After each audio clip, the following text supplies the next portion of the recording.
Now, I don't know what the numbers are as a percentage, but I don't know, maybe 2/3 or 3/4 of what you know about integration. So much of what you know about integration comes from your understanding of differentiation, which makes sense, right? I mean, they're inverses of each other, almost, okay? So, for example, when we were looking at things like the chain rule and all the ways that it works, right? The derivative of log of a function, okay? Function of a function rule, okay? When you learn this result, f dash on f, it now gives you a way to understand a whole bunch of integrals, so long as you can see them in this format, right? So this is, reverse chain rule going back in the other direction. We get that as a result, we derive it from the regular chain rule, okay? Integration by parts works exactly the same way, except it's the reverse of, does anyone know?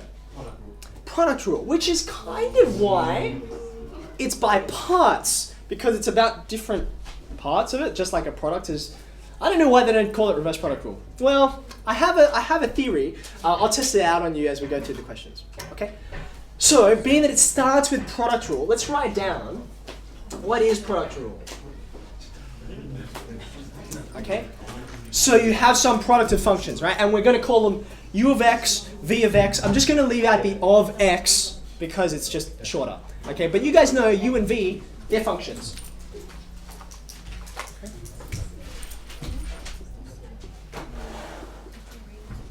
Okay? They're not variables, they are actually whole functions of x. Right? So the product rule states, well, what's the most concise way that you could write it? You'd probably usually write it like this. I know you could do it the other way because it's a sum, so it doesn't matter which order it's in. I do prefer it like this because it makes it easier to remember quotient rule, where the order does matter, unlike here. Okay? Now that's with dash notation, okay? But you guys might know, I'm not a huge fan of dash notation because it can be quite ambiguous. You certainly want to never be caught writing things like this. Dash, don't do that, okay? So ambiguous, not a good idea. So therefore, how could we rewrite this so that we avoid dash notation? What is u dash short for? It's short for du on dx, right? We're differentiating with respect to x, aren't we? So this is what I've got. V du on dx plus u dv on dx. Okay, and what I have over here, like so. Okay, so far so good. Let's see if I can get a markers. That's a little better. Okay, let's try this.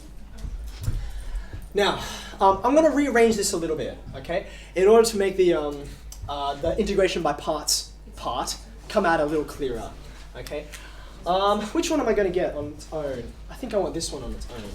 I'm going to move this v du on dx term. I'm going to move it over here.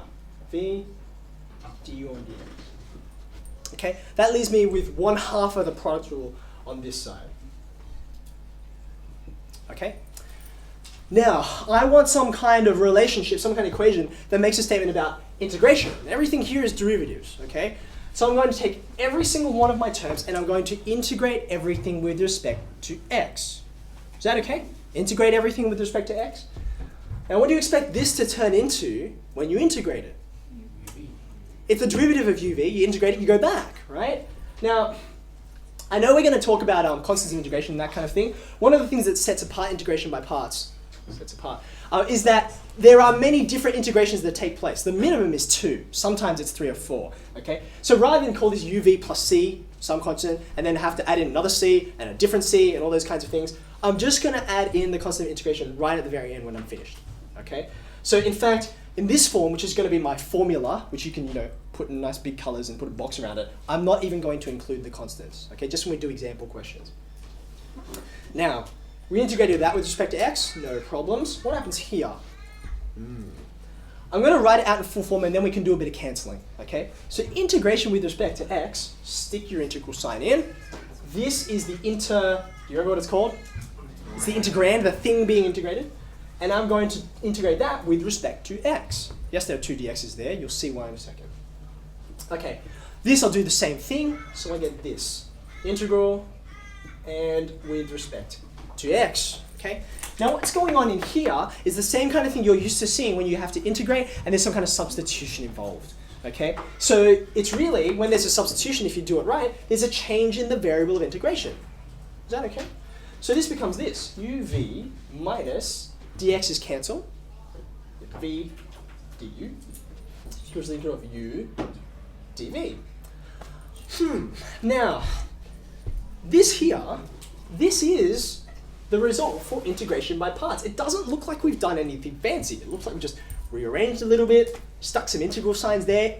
How is this useful? How is this like a tool to actually do anything that we couldn't do before? Okay. Well, here's what I want to draw your attention to. See on this side over here, right? I know it looks like you're integrating some function u with respect to some variable v. You can think of it in those terms, okay? But another way you can consider this is you're integrating something, and these two, remember that u and v are just functions, right? So here u and dv are also functions of some kind. So what this is telling me is I can integrate a product, u times dv, right? If I can work out these and if they're any easier, okay? Now it just so happens if we pick them correctly, often these things are much easier to work out than something like this, okay?